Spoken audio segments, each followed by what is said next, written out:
Hi, my name is Tad, the Thaddeus. Remember a teacher of mine in 7th grade used to call me Thaddeus. I kind of like that. Anyway, I'm going to do some reading, and that will include 3 short novels, as well as a book of short stories. I think 6 short stories. And at the very end, probably weeks from now, I'll read my latest work in progress, which is I think maybe 40 pages or so. So anyway, that's what I'm going to do, and let me just tell you a quick story of who I am. I am now 44 years old, and I live here. I'm married to a wonderful woman. She is the mother of our 3 boys, who are 13, 11, and almost 7, and they are absolutely amazing. Let's just leave it at that. So, in addition to people, we have some cats running around, and I think a ferret upstairs somewhere. Anyway, my story is this. I wrote 3 short novels between the ages of, I think I started my first when I was 21 or 22, and I worked hard for probably 10 years until I was 31 or 32, and I had finished the 3 short novels, and I published them together, and also at the end, you'll appreciate this, there is an appendix after the 3 short novels that is a few things. First of all, it's very, very carefully edited journal entries. A small percentage of the 10-year total of journal entries. It's a very small percentage. They were very carefully edited and very carefully chosen to make up this final portion of this published book.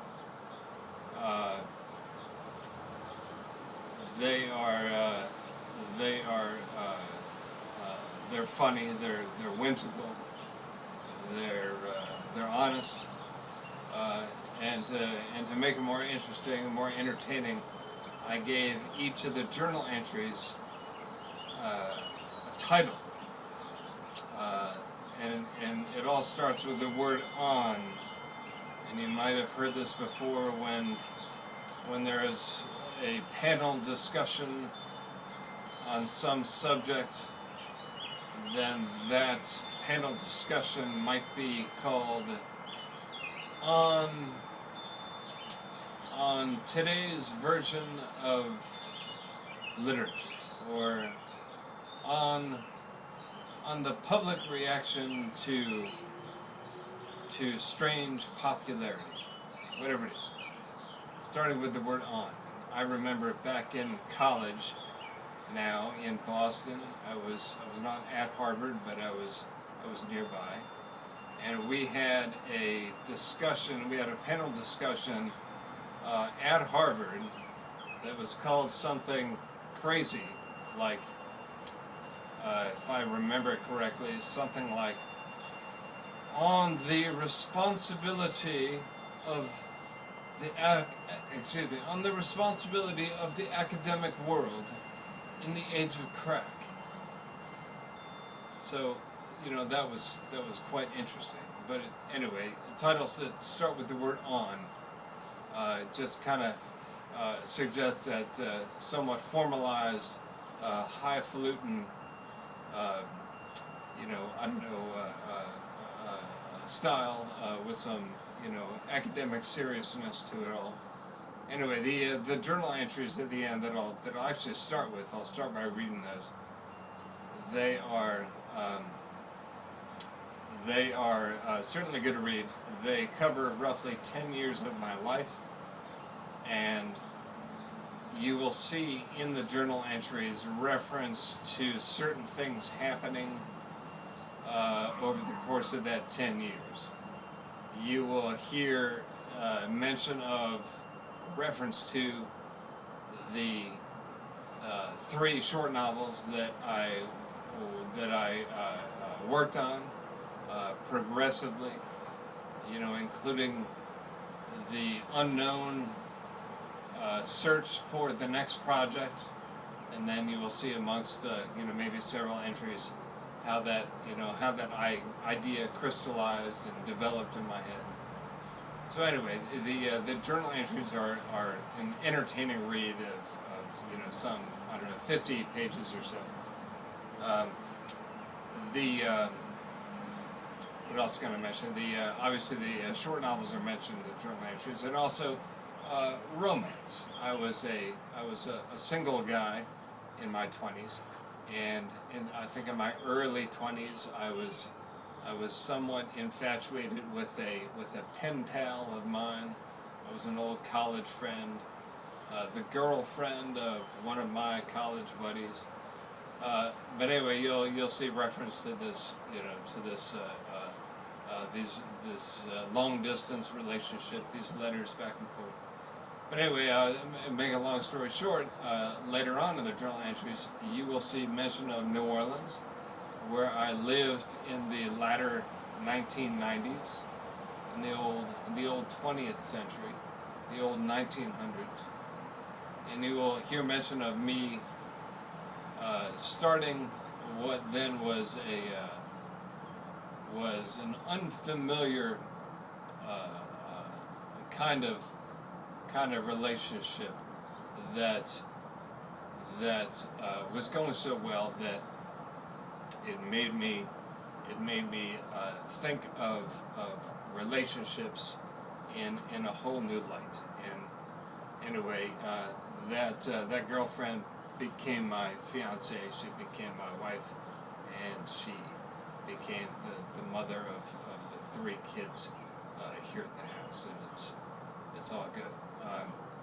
But anyway, I lived in various places: New Haven, Boston, Telluride, Colorado, Newport, Rhode Island, and then in early '96 I moved to New Orleans, and that was a tremendous amount of fun for 6 months and beyond that. But I was there for 6 months before I met my girlfriend and now wife. It was tremendous. I went down there and I landed a job with a Hollywood job, working on a pilot episode of a new cop show taking place down there called Dark Angel, with Eric Roberts, the brother of Julia Roberts. It was written and directed by this guy John Romano, who was tremendous, and he was tremendous and is tremendous. You might have seen his most recent movie, I think, the one that came out a couple of years ago, called The Lincoln Lawyer, with Matthew McConaughey. It's about not a lawyer in the age of Lincoln, but in fact it's about a lawyer whose office is in the back seat of his Lincoln. Excuse me for that. I had to take that call. Anyway, where was I? I was talking about the subjects covered in the journals. You'll hear a reference to this relationship that changed everything. Changed my life quite a bit. So anyway, make a long story short, we my wife and I, we left New Orleans, came up here to Baltimore, got married about the turning of the century, and we have lived in Baltimore for 15 years, 15 and a half, and life has been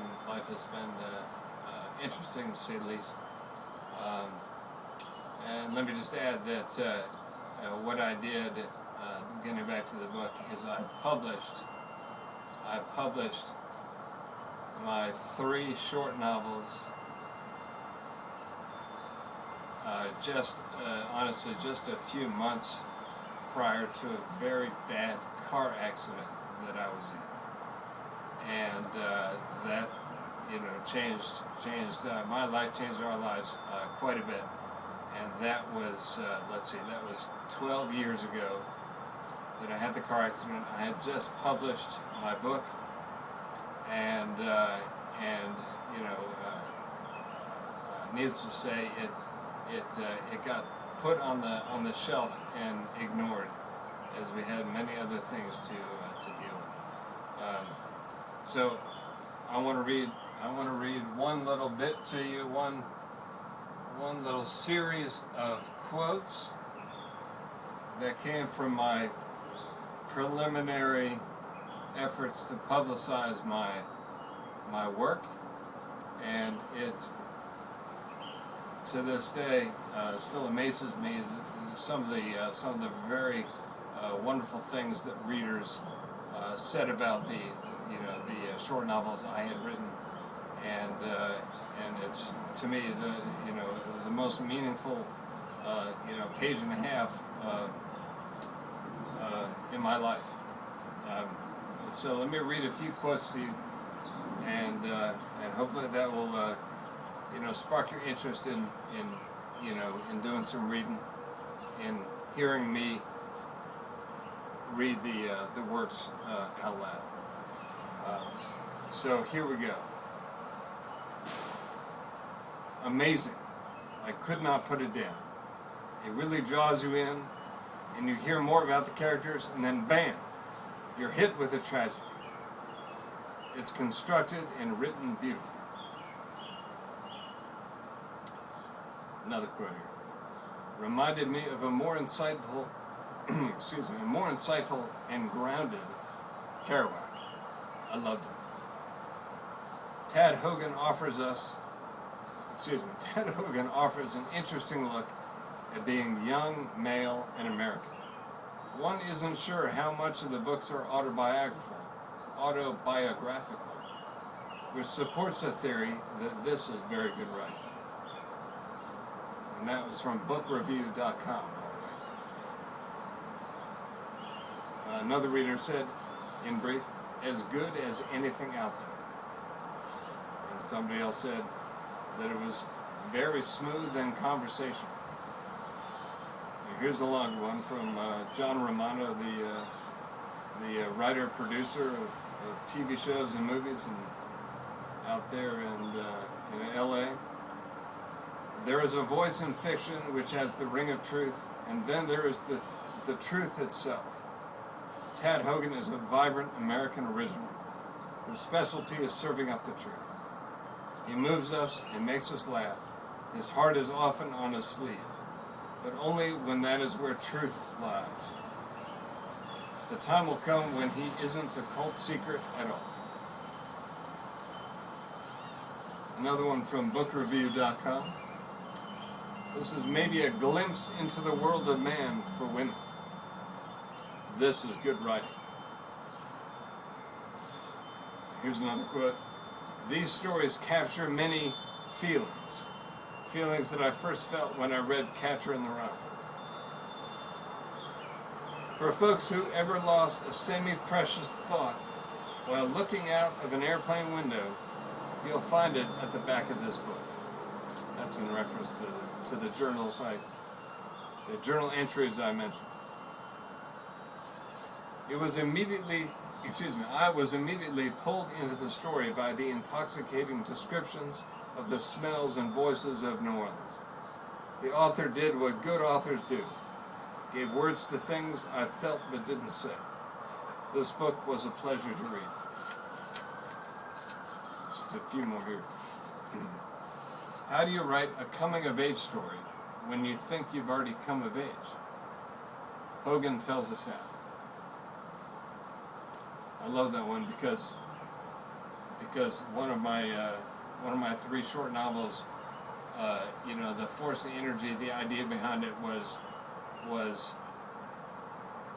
without using without these terms being in my head, to write a wonderfully honest, call it coming of age story for somebody who had already reached their early 20s. Whereas, in Catcher in the Rye, we heard it coming out of the mouth of a 14 or 15-year-old, I think. But it seemed to me that there was tremendous truth and drama in an honest voice of an intelligent person. Speaking in that way, having already graduated from college. Anyway, 2 more quotes. Very good. If men had a category like chick lit, these books would be among the list. And that just cracks me up. That's also from bookreview.com. I'll read it again. Very good. If men had a category like chick lit, these books would be among the list. I'm not quite sure how I feel about that being compared to chick lit, but it just seemed like a great thing to laugh about, to be amused by. So I want to pass it on. The book remains by my bedside in a stack that includes Norman Mailer, Tolstoy, and is frequently brought out during dinner parties. And the last quote is this: a really fun read. So anyway, that's all about this here. The original title was Touchdown Jesus, referring to the statue on the back of the cathedral in the French Quarter, the statue of Jesus with his arms up like this, similar to what you see out at the football stadium at Notre Dame. Apparently there is a statue of Jesus out there also that is with a spotlight, a shadow cast on the wall behind him. Or I should say maybe not there in Indiana, but down in New Orleans there is a spotlight where a shadow is cast on the back of the cathedral. You can see it from a few blocks away, and it looks very much like Jesus calling a touchdown. And that's these books aren't religious at all, but that's in reference to some quick comment that somebody makes in one of the pieces here. So anyway, here it is. And I thank you for your time. I'm going to get cracking. I'm going to start by reading some of the journal entries. Oh, and let me also mention this: that the journal has a few impromptu, I don't know if that's the right word, a few informal titles that were fun to put on the front of all this. One is called From the Memoirs of the Sophisticated Slacker, which, as you might be able to tell, is reference to the old New Yorker character, the sophisticated traveler. So anyway, From the Memoirs of the Sophisticated Slacker. Also titled From the Memoirs of the Disposable Photographer. Back in the day before digital cameras, disposable cameras were a big deal, and I just I created this character who's the author of some of my journal entries, the disposable photographer, and last is there are 2 more. One is From the Memoirs of the Sentient Mentalist, which to me was clever because it sounds a little like sentimentalist, but he is a sentient person, which of course means he's thoughtful, intelligent. And the last one is in reference to one of the short novels. Short novel is called "Yes, My Best Friend Was a Dreamer," and the journal entries are also titled "Yes, My Best Friend Was a Dreamer, Part 2." And you know, when you hear or read these stories, you'll find out what that's all about. Okay, thank you.